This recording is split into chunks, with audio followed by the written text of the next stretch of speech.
which now brings us on to perhaps the most surprising result of the day, the heavy defeat of the champions Leeds United at Stoke. That was the match covered yesterday by ATV. The commentator is Hugh Johns, and Leeds are the team in the all-light yellow strip. Nothing much on for Hudson when he gets down there. Ritchie, Mahoney in, tries the shot, left-footed, beautiful goal! John Mahoney! 1-0! Really all started by Hudson in midfield. 2 passes later, Mahoney onto it, comes past Bremner and wham, the left foot. 1-0 Stoke. Salmon's facing Lorimer. He's past him. The cross ball, and that's Mackenzie! The ball just got lost down around his ankles, wouldn't come to him to get a clean dig at the ball. Mackenzie then with a half chance of getting the equaliser.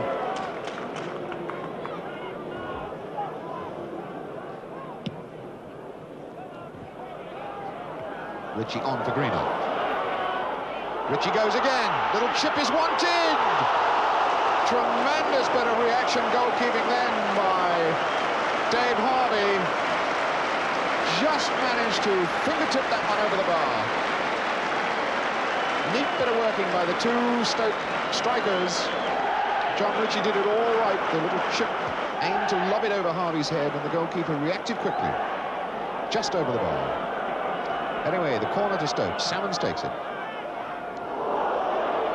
Cherry a little bit wrong-footed as he jumps, but he saved the day by knocking it behind for another corner. There's Greenough. Cherry looking to see where he is, hands on hips, as he galvanizes himself into action again. Is this second corner from Salmons. Harvey took that well, beautifully.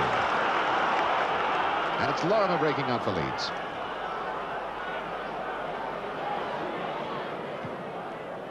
The long one for Mackenzie, trying to guide it towards Bremner. It didn't come off for him. Hudson goes on the outside against Cooper. Now Hasselgrove. Aiming for Ritchie, and McQueen was too tall. Mackenzie back for Madeley. Now Giles.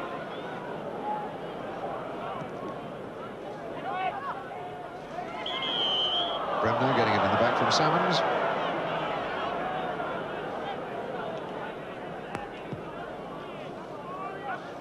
Well, the champions started off last season with reeling off 7 wins in a row. But they're now less than 10 minutes away from starting this season on a defeat. Salmons. Hudson. Greenough. Salmons. A little lucky to get that one back again. Might as well go all the way. Hasselgrave hasn't got the ball. Giles and Lorimer. Oh, that's played Giles into trouble. Now they get a corner out of it. And Hasselgrave got it. And the local boy draws up the cheers from the fans, getting the corner off this wily veteran, number 10, Johnny Giles.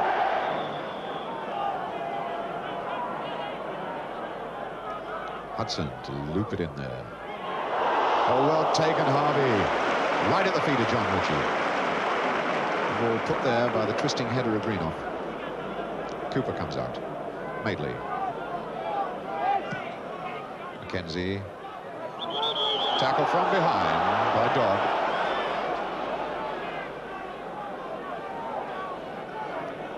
Giles to take it. Cooper. Cooper taking on Marsh and Hasselgrave. Madeley now. Did well to swing that back. Dodd puts it behind for the corner. That ball looked as though it would be getting away from Madeley. Corner on the left. It's Dodd. Number 10, Hudson. On the far post, Mickey Paychick. The near post, John Marsh. Bremner to take the corner himself. Can dink these things onto the near post. See what he does. Out by Salmons. Giles. Smith getting half a touch. Now for Lorimer. The Queen's up there. And Mahoney knocks it for another corner. And Leeds exerting the pressure again. Getting to grips with this game. Looking for an equaliser. Bremner with this corner. McQueen up on the goal line. Madeley in the box. Mackenzie's in there. Cherry. And a diving header then by Cherry. Was so close to getting an equaliser. Defender Cherry has to go back down the field again because all that happens is it's a goal kick to Stoke. Leeds the champions, losing 1-0 here at Stoke. Greenough went with him. Mahoney. Hazelgrave. Caught then by Madeley. Cooper. Giles. Giles having an outstanding game, skimming this ball around. Bremner.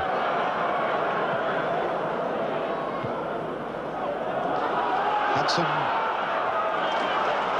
has to slow it down because there's not much support up there. Salmons takes over. Again, he slows it down. Paychick for Hudson. And now Stoke do have the men forward. Hazelgrave's one of them, and touch then for Greenough. And a deflection. Deflection took it away from Dave Harvey, but it's 2-0.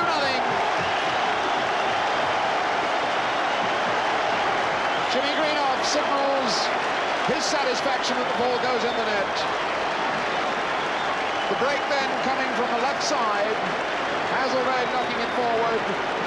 Greenough placing his shot hard and a strong, solid deflection. I think from Cherry. Took it away from Dave Harvey. It's 2-0 Stoke. So now the champions really have had it. They've got 4 minutes to get back in this game. Mackenzie.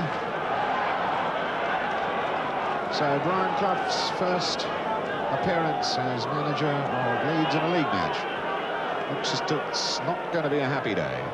Mackenzie. Lorimer. Giles.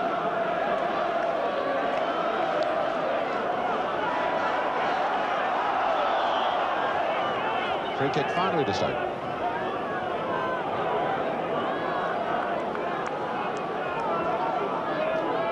Jackie Marsh to take it. Well, the crowd wanting another goal from Stoke now. I think we said earlier that the three games that Stoke have won here on their own ground against Leeds have all been scored by 3 goals, and there's Greenough charging in. Reaney is there first.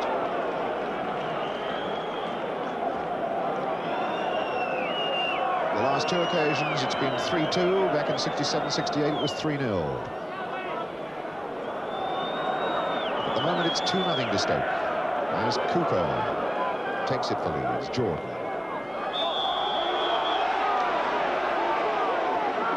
Jordan, who hasn't had too much luck in this game. Replacing Clark, Jones, whichever one you care to pick out. And Hudson breaks. The support on his right is from Ritchie. He's got to watch the offside, that's all. Wasn't quite long enough for Ritchie. He's in with the shot, and he is 3-0! We wanted that third goal, and we got it. John Ritchie as the crowd erupts. Sheer tiredness by Leeds. But let Hudson in, down the middle of the park. A long ball at John Ritchie, and this veteran, superb striker, knocks in goal number 3 for Stoke. Well, then it's definitely all over. Brian Clough, in wondering what your reaction to that is, I must say that after seeing that and after your long drive down the motorway today, for which we're grateful, you seem very relaxed and philosophical about it all. Those goals, watching them again, you know, they've caused me as much pain as they did yesterday, but it's a little bit one-sided, the film. I know how many goals we missed.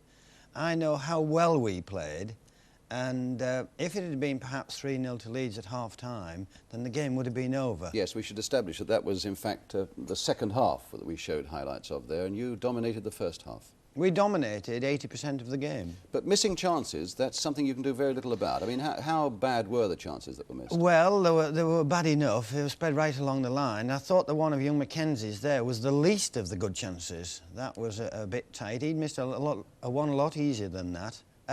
You can do nothing about it except to say to the players who missed them, i.e. Paul Madeley, even Terry Cooper, who missed the goal from about 8 yards, just keep going in there and hit the target. You know, we've told them many, many times, and I just repeat in training sessions what I've said on here. Get them into the penalty area, get them on target. You also lost the ball much more than I've seen Leeds United defenders lose balls in the past. Well, we had a spell in the second half where Stoke, I don't think, touched it in 10 minutes. And then we went to bits a little bit. We got a little bit desperate. They were so keen to do well yesterday, it was unbelievable. We lost a bit of our composure. We conceded these 2 silly goals in the last 5 minutes, and that's when we lost our composure. Why were they so particularly keen to do well yesterday? Well, for we were you? all, I hope it was for me, and I'm sure it was for themselves, and certainly for Leeds. They are professionals. They're very proud of their records, Brian. They're very proud of the fact that they were champions. They're very conscious of the fact they're champions, and they wanted to go out and do well at Stoke. Stoke's not been too good a ground for them in the past. They conceded 3 there last year, and they just wanted to do well. Let's look at 2 of the goals that Stoke City scored against you, Brian, and I'd like you to look at them now through the eyes of the Leeds United manager and tell us where things went wrong for you. Here's the first one. We lost it in midfield on the halfway line. That's little Johnny Giles having a go at getting it back from Hudson. Plays a ball there. Terry Cooper perhaps should have been a bit tighter, but this is where we should have had it. Billy should have had it there. He was slightly off balance, but Mahoney looks up there and from what? Fully 25, 26 yards, sticks a ball in the net that David Harvey must have thought was going outside. Felt very sorry for him at that point. This is the 3rd goal, right at the end. Well, this is desperation stakes. If you look at the top of the picture there is McQueen going on the right-hand side of Madeley. Now, Paul should have done a little bit better here, but he didn't. Where was McQueen going there? He was going there trying to, you know, get us back in the game, and we left ourselves wide open. He's a young player. He tends to do that type of thing. 2-on-1 there on Trevor Cherry, but the big centre-forward takes it well here, brushes that challenger's side, keeps it on the deck. Anywhere else, perhaps Harvey might have saved it. Kept it on the deck, kept his head, and he did the one thing we'd failed to do, stuck it in the net. You keep smiling, but what was the disturbing thing about it for you yesterday? There was no disturbing. I was very confident. I was very relaxed after the match. It's a long time since I've been involved in a match where we've been whacked 3-0, and that's the only description you can apply, where I've come away and said, well, if we play like that, we'll not only win the league, we'll walk it. Did you tell this to the team after the game? Oh, of course.